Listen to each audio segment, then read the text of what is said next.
Aujourd'hui, c'est un récit un peu plus personnel que je te partage en 3 parties sur mes récits personnels d'accouchement.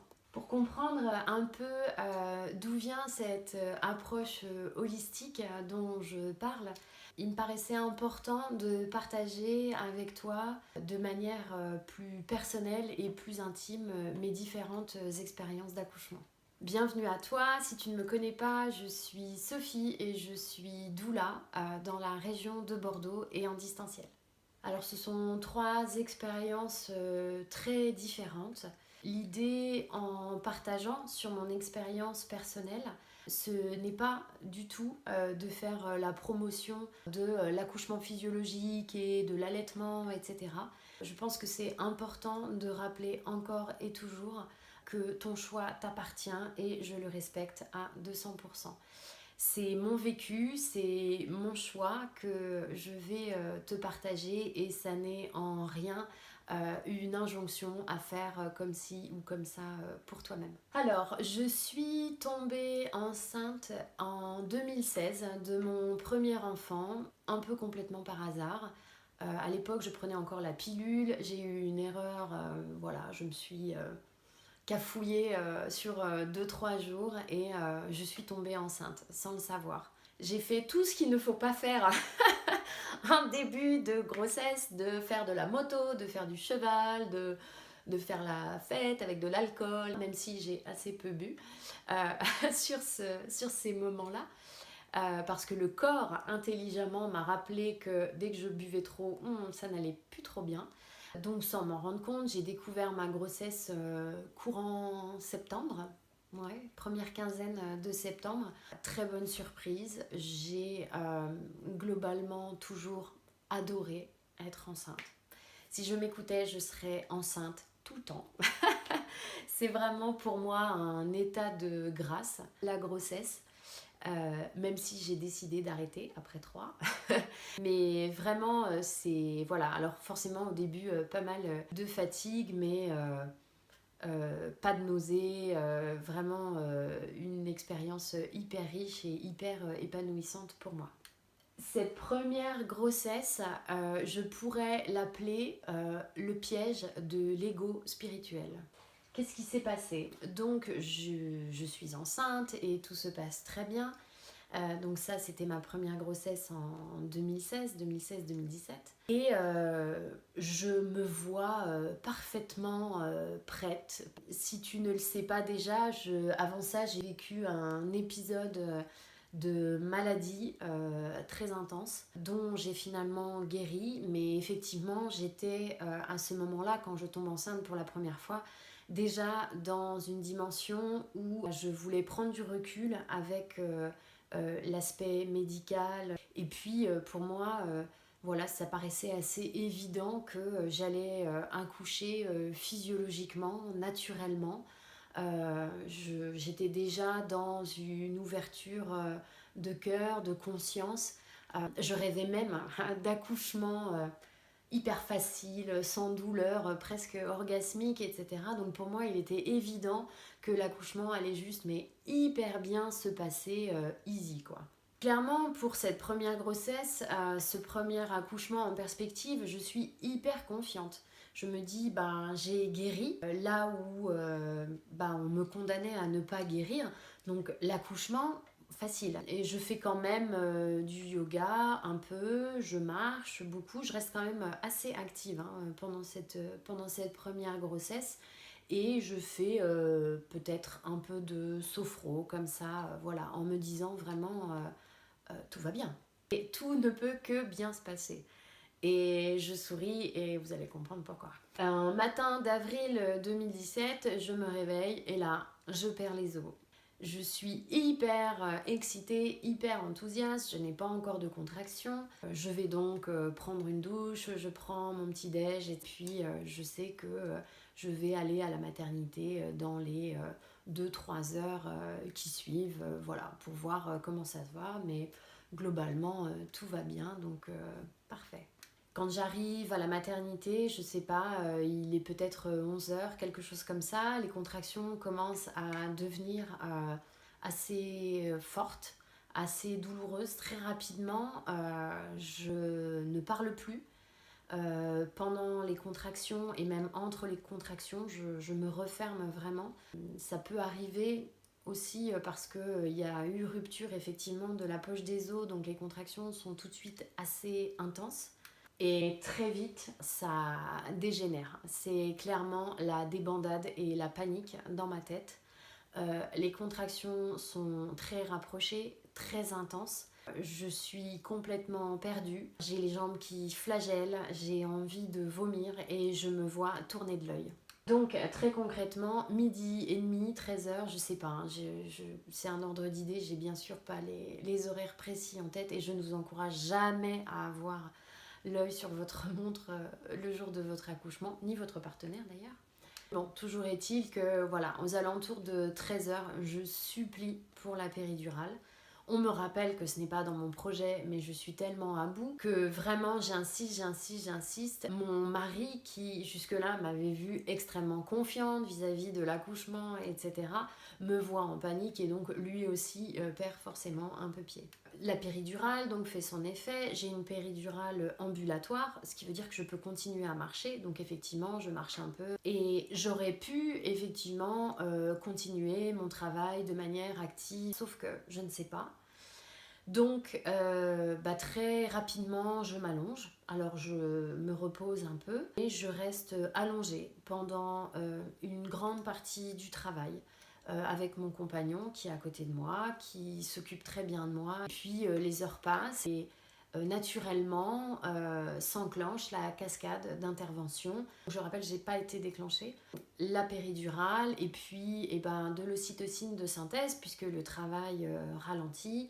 Et puis toujours plus d'ocytocine pour faire avancer le travail qui se fait lentement mais sûrement. Je suis en toute honnêteté assez déconnectée de ce qui se passe. Sur le coup, je ne m'en rends pas compte. C'est vraiment en retissant l'histoire après coup que je mesure à quel point je n'étais plus vraiment en lien avec mon bébé pendant tout ce travail. J'étais allongée, je somnolais un peu, alors j'étais pas sur mon téléphone, mais j'étais vraiment pas en lien et en connexion profonde avec mon bébé pendant tout ce travail. Clairement, je suis dépassée par ce qui se passe et donc à ce moment-là, ces notions effectivement de cœur, de conscience avaient clairement déserté ma vie, en tout cas pour un temps. Au final, arrive 20h, le changement d'équipe et là, tout s'accélère. Le bébé doit sortir. Ça devient un peu branle-bas de combat. Je demande à changer de position puisque j'avais une péri ambulatoire donc qui permet justement le mouvement pour justement faciliter la descente du bébé et la poussée. On me refuse ça. À l'époque, il est clair que dans ma tête, les notions de consentement, de droit de la femme qui accouche étaient à milieu de moi. Parce que, encore une fois, j'étais vraiment dans cette confiance. Et donc, je me suis clairement, avec le recul, sous-préparée à cette naissance.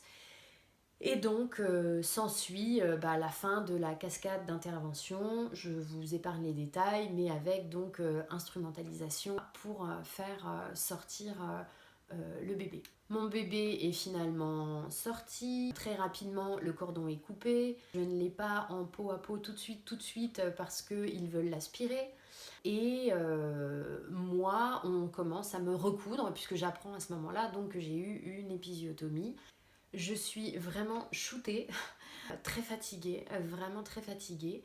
Et je baigne aussi dans ce bonheur et cette joie immense d'avoir finalement mon bébé sur moi. Oui, je suis encore très émue des années plus tard quand je repense effectivement à ce moment extraordinaire qui est la découverte de ton bébé. Quand tu le vois pour la première fois et que tu le portes contre ton cœur et que les bébés, ce qu'il faut comprendre, c'est que quand ils naissent, ils ont vraiment une hyper vigilance, une hyper présence. Ils ont les yeux grands, ouverts, et donc ils viennent plonger clairement le regard direct dans le tien. Voilà, je reste avec mon bébé et mon mari. On passe 2 heures absolument magnifiques, pour le coup, juste après la naissance, en peau à peau. On est dans la pénombre, on a juste notre petite veilleuse. La musique qu'on a choisie et vraiment ce moment d'atterrissage finalement extrêmement doux, extrêmement cocon, et qui vient vraiment me faire du bien et me conforter après ce qui vient de se passer, et la violence finalement de tout ce qui s'est déroulé juste avant. Avec le recul, ça ne s'est pas fait immédiatement, ça a pris un peu de temps. J'ai vraiment compris mon erreur. Euh, et ce que je disais, ce piège de l'ego spirituel, c'est vraiment cette notion de se dire, moi je sais, j'ai déjà fait, je pratique, je suis dans un truc un peu d'éveil. Et j'emploie très rarement le mot éveil parce que pour moi, il est vraiment piégeux, justement, parce qu'il y a cette notion de on est éveillé ou on ne l'est pas, alors que vraiment la conscience, cette ouverture de cœur, c'est à mon sens un cheminement. Et ce cheminement est permanent. Il n'y a pas d'arriver au sommet, d'avoir atteint quelque chose. On chemine toute sa vie. Ça, c'est aujourd'hui une conviction vraiment profonde que j'ai.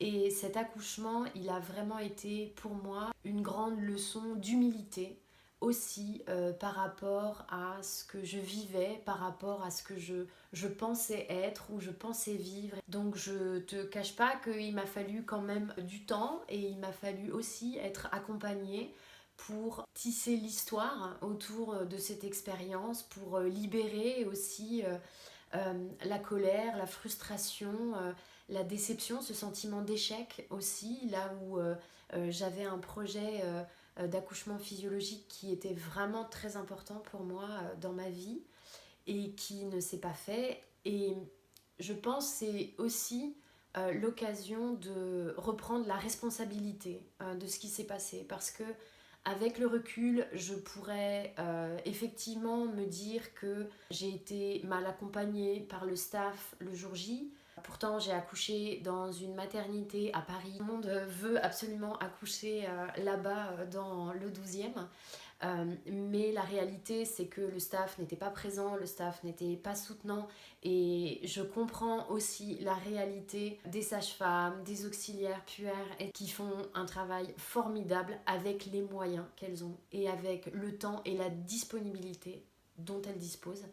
Et je me rends compte à quel point je me suis moi-même désengagée de mon expérience de naissance, et notamment dans l'absence d'une vraie préparation pour cet événement qui est juste inouï, inouï.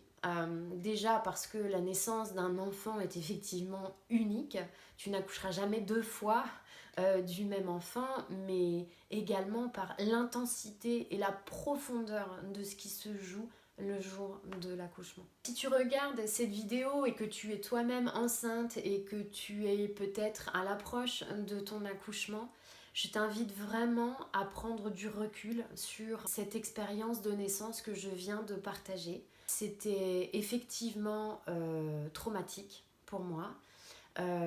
Mais ce que j'essaye vraiment de partager en communiquant ce récit, c'est que la force de l'engagement, la puissance de la préparation est vraiment clé. Et donc, il n'y a aucune vérité absolue dans cette expérience, et que si tu accouches en maternité, ça se passera nécessairement comme ça. C'est faux. Et d'ailleurs, je vais te le prouver avec le récit de mon deuxième accouchement juste après, dans une deuxième partie. Mais c'est vraiment pour t'aider, toi, peut-être à prendre conscience aujourd'hui de l'importance, l'inévitable besoin de se préparer vraiment consciemment, consciencieusement, j'ai même envie de dire, à son expérience de naissance. Il y a effectivement le parcours d'accompagnement, les cours de prépa à l'accouchement, que ce soit avec ta sage-femme, que ce soit à la maternité. C'est quand même intéressant de prendre en considération que oui, ça peut être extrêmement intéressant, riche, informatif, etc. en fonction aussi de avec qui tu le fais. Mais se préparer demande bien plus et demande d'aller bien au-delà de ces quelques séances. Et ne serait-ce que dans la pratique de la respiration, la pratique du mouvement, le fait de travailler cette connexion au bébé et de rester en lien avec lui tout au long du travail. Et c'est clairement la vocation d'une doula, et c'est pour ça que je fais ce que je fais, pour justement t'accompagner et peut-être te guider en fonction de tes besoins et de tes envies dans ton projet d'accouchement, quel qu'il soit, encore une fois.